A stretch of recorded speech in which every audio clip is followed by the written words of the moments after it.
Bloomberg Audio Studios. Podcasts, radio, news. Good morning, I'm Nathan Hager. And I'm Karen Moscow. Here are the stories we're following today. Karen, we begin with the latest on a possible government shutdown with a midnight deadline now just hours away. A revised funding plan backed by President-elect Donald Trump and Elon Musk has been rejected by the Republican-led House. That's after Musk and Trump came out against a previous bipartisan stopgap measure. House Speaker Mike Johnson spoke after 38 members of his own party voted alongside nearly all Democrats to reject the latest proposal. Very disappointing to us that all but two Democrats voted against aid to farmers and ranchers, against disaster relief, against all these bipartisan measures that had already been negotiated and decided upon. Again, the only difference on this legislation was that we would push the debt ceiling to January of 2027. Well, now House Speaker Mike Johnson says Republicans will regroup and come up with another solution. Ahead of the vote, House Democratic leader Hakeem Jeffries called the plan laughable. One or two puppet masters weigh in, and the extreme MAGA Republicans decide to do the bidding of the wealthy, the well-off, the well-connected, millionaires and billionaires, not working-class people. House Democratic leader Hakeem Jeffries says Republicans are driving the government to a shutdown. Well, Nathan, President-elect Trump weighed in on Truth Social after the vote, saying there should be no government funding deal without removing the debt ceiling. As he put it, the pressure is on whoever is president. Vice President-elect J.D. Vance says Democrats are just trying to make things harder for a second Trump administration. They would rather shut down the government and fight for global censorship. They've asked for a shutdown, and I think that's exactly what they're going to get. Vice President-elect J.D. Vance says Democrats don't want to give Trump negotiating leverage during his first year. But Democratic Congressman Jamie Raskin says his party mostly voted against the new plan after the original agreement blew up. I heard one Republican colleague say now it's President Musk and J.D. Vance as vice president. But where does that leave Donald Trump, the president-elect? Democrat Jamie Raskin rejected the deal that would have set March 14th as the new funding deadline. Well, Karen, President-elect Trump is also taking to Truth Social to issue a new trade threat. He is warning the European Union that he'll hit the block with tariffs unless it increases purchases of American oil and gas. The U.S. is the world's biggest exporter of liquefied natural gas. More than half of American LNG exports went to the EU last year in the wake of Russia's invasion of Ukraine. Well, Nathan, elsewhere overseas, a delegation of American diplomats has arrived in Syria this morning to meet with representatives of several Syrian factions.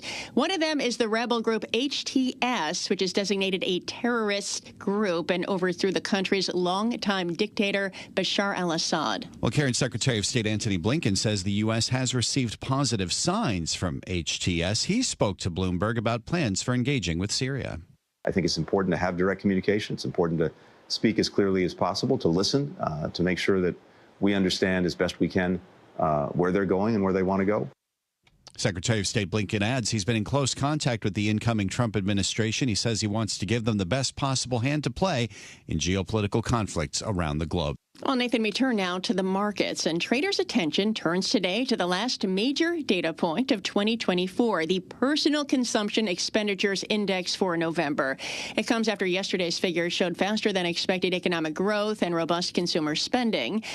Those numbers weaken the case for imminent rate cuts after Fed Chair Jay Powell signaled a hawkish pivot earlier this week. RBC Chief Economist Francis Donald says economic data are likely not the only factor influencing the Fed's strategy.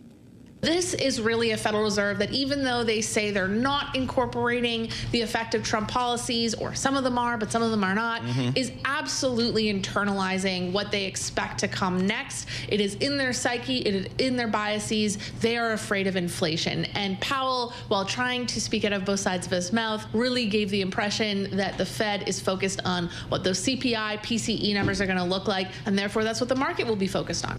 RBC Chief Economist Francis Donald says while sectors like manufacturing and housing face real price pressures, the AI and productivity boom may help sustain growth into next year. Turning now to Bitcoin, the world's biggest cryptocurrency hit a record high this week, above $108,000 on hopes of crypto-friendly policies in a new Trump administration. The Fed's pivot, though, has sent the token down more than 10% since then. And checking Bitcoin prices right now, they're down another 3%, just below $95,000. But many are still bullish on Bitcoin, including ARK Investment Management CEO Cathie Wood. If institutional investors are looking at this new asset class more seriously, and Bitcoin is really the first of its kind in a new asset class and will be, we believe, the biggest opportunity of them all, they must consider an allocation. ARK CEO Cathie Wood tells Bloomberg she thinks Bitcoin could top $1 million by 2030. Meanwhile, Nathan, we have a fresh headline on the potential merger of Nissan and Honda. Bloomberg News has learned Foxconn is putting its interest in pursuing Nissan on hold after the Taiwanese smartphone maker sent a delegation to meet with Renault, which owns 36% of Nissan. Sources tell us Foxconn is waiting to see if Nissan and Honda make real progress on a deal before deciding its next move. In other company news, Karen, Alphabet CEO Sundar Pichai told employees this week that Google cut its manager, director, and vice president roles by 10%. In a push for efficiency. That is according to a report from Business Insider. Back in 2022, Pichai said he wanted Google to be 20% more efficient. He eliminated 12,000 roles the following year. And finally, Nathan, Starbucks baristas are going on strike for 5 days, starting today in stores across Los Angeles, Chicago, and Seattle. The strike is a result of an impasse in bargaining sessions. The Starbucks Workers United Union is seeking better pay, schedules, and hours. The union expects the strike to spread to hundreds of stores by Christmas Eve. Starbucks says the union prematurely ended negotiations. Time now for a look at some of the other stories making news in New York and around the world. And for that, we're joined by Bloomberg's John Tucker. John, good morning. And good morning, Karen. Alleged CEO killer Luigi Mangione is back in New York and could now face the federal death penalty. And Bloomberg's Lisa Mateo joining us live this morning with the very latest. Lisa, good morning. Good morning, John. Yeah, Mangione was charged with murder by federal prosecutors for killing of United Health Group executive Brian Thompson. Well, now a lawyer for the alleged killer told a U.S. judge in New York that one of those federal charges was, quote, death eligible. Karen Freeman, a NIFLO, she complained that the theories between separate cases filed by the state and federal prosecutors seem different and that she's, quote, never seen anything like what is happening here in over 3 decades of practicing law. Now, what's interesting, John, is that in New York State, well, they haven't executed a convicted felon in more than 60 years. Bloomberg's Lisa Mateo. Lisa, thanks. The Pentagon has shipped anti-drone technology to an area of New Jersey located where sightings of mysterious aircraft have set residents on edge and drawn accusations that the federal government isn't taking the incident seriously. The Defense Department provided equipment capable both of detecting drones and also disabling them. Weather could put the freeze on some holiday travel plans. And Bloomberg meteorologist Rob Carolyn gives us the update. John, Arctic high pressure building out of the Dakotas this morning will continue to affect the Central Plains and eventually move through the mid-Atlantic states, the Great Lakes, the Ohio River Valley, and the Northeast, with some of the coldest air we've seen so far this season. And looks like that air is going to remain in place right through Christmas Eve day. Bloomberg meteorologist Rob Carolyn. Thousands of Amazon workers striking for better pay and working conditions. Hey, ho, ho.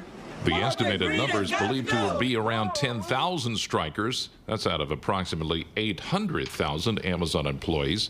Meantime, Amazon will pay $145,000 in penalties. That's part of a settlement with the federal workplace regulators regarding allegedly unsafe conditions at several of its U.S. warehouse and logistics facilities.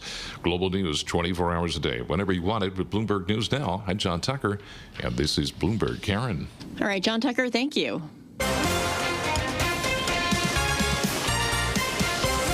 Time now for the Bloomberg Sports Update, brought to you by Tri-State Audi. Here's John Stashower. John, good morning. Good morning, Karen. Karl Anthony Towns spent 9 years in Minnesota. He's the second leading scorer in Timberwolves history. He didn't leave as a free agent. He got traded to the Knicks, so he got a big ovation in his return and then put on a show. 32 points, 20 rebounds. Towns shot 10 of 12, made all 5 of his three-pointers. The Knicks outscored the T-Wolves 41-18 in the second quarter. Went on to win going away 133-107. Mikal Bridges added 29 points. Julius Randle, also playing his former team, scored 24. The Nets got 33 from Cam Johnson and won 101-94 in Toronto. The Celtics outscored by 13 in the fourth quarter, upset at home by Chicago. Rare win for the Wizards, just their 4th of the season. They beat Charlotte. And the Lakers win at Sacramento. LeBron James passed Kareem Abdul-Jabbar. LeBron has now played the most minutes in NBA history. Devils lost 4-2 at Columbus. The Bruins lost in overtime at Edmonton. Week 16 began in the AFC West, where Kansas City has clinched the division. The Broncos and Chargers looking very much like they'll be AFC wildcards. They met in L.A. Denver going for a 5th straight win, had an 11-point lead with 3 minutes left in the third quarter. The Chargers rallied, 2 fourth-quarter touchdown passes by Justin Herbert. L.A. won 34-27. Both teams now 9-6. Indiana and Notre Dame both went 11-1. They played tonight an in-state battle in South Bend to start the now 12-team, 11-game college football playoff with 3 more games tomorrow. The newest Yankee, Cody Bellinger, has already played in 2 large markets with the Dodgers and Cubs, was asked about now playing in New York. I have an opportunity here to play for one of the best franchises in all of the sports. I knew there was interest, and, like I said, I wanted to take advantage of the opportunity. And I'm just glad that it was all able to work out. Bellinger admitted his father very happy with the trade. Clay Bellinger was a Yankee for 3 seasons, won 2 championships. John Stashauer, Bloomberg Sports. Karen and Nathan. Coast to coast on Bloomberg Radio, nationwide on Sirius XM, and around the world on Bloomberg.com and the Bloomberg Business app. This is Bloomberg Daybreak. Good morning. I'm Nathan Hager. Will the third time be the charm in Washington, D.C.? Well, the pressure is really on lawmakers now with less than 24 hours till a government shutdown deadline. The House has voted down the latest proposal that was backed by President-elect Donald Trump to keep the government open into March and to keep the debt ceiling from existing for another 2 years. Chip Roy of Texas is one of the 38 Republicans who voted no. Not going to go vote for another debt ceiling increase without actual specifics on what the cuts will be. That's a non-starter for me. Republican Chip Roy of Texas, after the latest stopgap went down in defeat last night. For more this morning, we are joined by Terry Haynes, founder of Pangea Policy. Is your countdown clock set up, Terry? What's the risk of a prolonged shutdown now? Good morning. Good morning, Nathan. These things never really last very long. The politics. 2 things. One is, you've got a bunch of politicians here that are showing on this issue that they're not really very good at politics, which is sort of weird, but there it is. Good politicians talk to each other. Good politicians, even particularly from on the other side, know what's going to happen and kind of what the room for maneuver is. None of that's happening here. Secondly, on Trump and Musk and Ramaswamy and those folks, turning it up to 11, like Spinal Tap, at the very last minute, shows a lot of things. But one of the things it shows markets is that Trump's much less likely to actually achieve the things that they think he's until recently that he was very likely to achieve. So that's a very bad look for Trump, and I think what he needs to do is stand back from this and cool the temperature off. But I think what the politicians will do over the weekend is figure out the minimum they need to do and actually do it and be done. Why have this debt ceiling fight now? What is Trump wanting out of this? What he wants and what he's getting are really 2 different things. What he wants is he doesn't want the debt ceiling fight, which has to happen in the late winter, early spring. Excuse me, in the late winter, early spring, to overshadow the tax bill and revenue raising and the other things that he wants to do.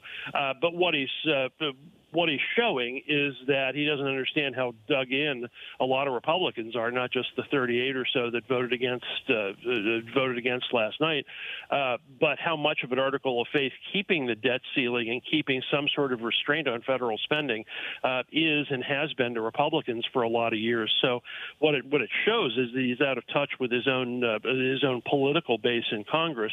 That's a very bad look for him.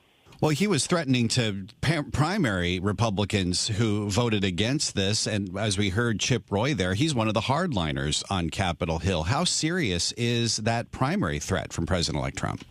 Well, I think that's one of the things that my guess is that's one of the things that kind of gets said in the heat of the moment, probably goes away after all this is over. There's going to be a lot of patching up that's going to have to be done on the Trump side as well as from the Republican side. But Trump thought he was just going to steamroll these guys into voting for something that they wouldn't vote for. He's got another thing coming, frankly. This is it's difficult to impossible to steamroll, a co-equal branch of government, and that's exactly what Congress is, and more importantly, what they consider themselves to be. And you can't your first goal here, it can't be to unman these folks, particularly when you need all of them just to accomplish anything that you want to accomplish. He can't accomplish without them, so therefore he's going to have to make it up to them, not the other way around. We have just 30 seconds left, Terry, but where's President Biden in all this? Does he need to speak up more? I think it's past the time in which anybody even in Biden's own party is going to listen to him or much care. They think they've been carrying water for him for way too long. They need to forge their own path forward, and they're trying to do that. This is Bloomberg Daybreak, your morning podcast on the stories making news from Wall Street to Washington and beyond. Look for us on your podcast feed by 6 a.m. Eastern each morning on Apple, Spotify, or anywhere else you listen. You can also listen live each morning starting at 5 a.m. Wall Street time on Bloomberg 1130 in New York, Bloomberg 99.1 in Washington, Bloomberg 92.9 in Boston, and nationwide on Sirius XM Channel 121. Plus, listen coast to coast on the Bloomberg Business app, now with Apple CarPlay and Android Auto interfaces. And don't forget to subscribe to Bloomberg News Now. It's the latest news whenever you want it, in 5 minutes or less. Search Bloomberg News Now on your favorite podcast platform to stay informed all day long. I'm Karen Moscow. And I'm Nathan Hager. Join us again tomorrow morning for all the news you need to start your day right here on Bloomberg Daybreak.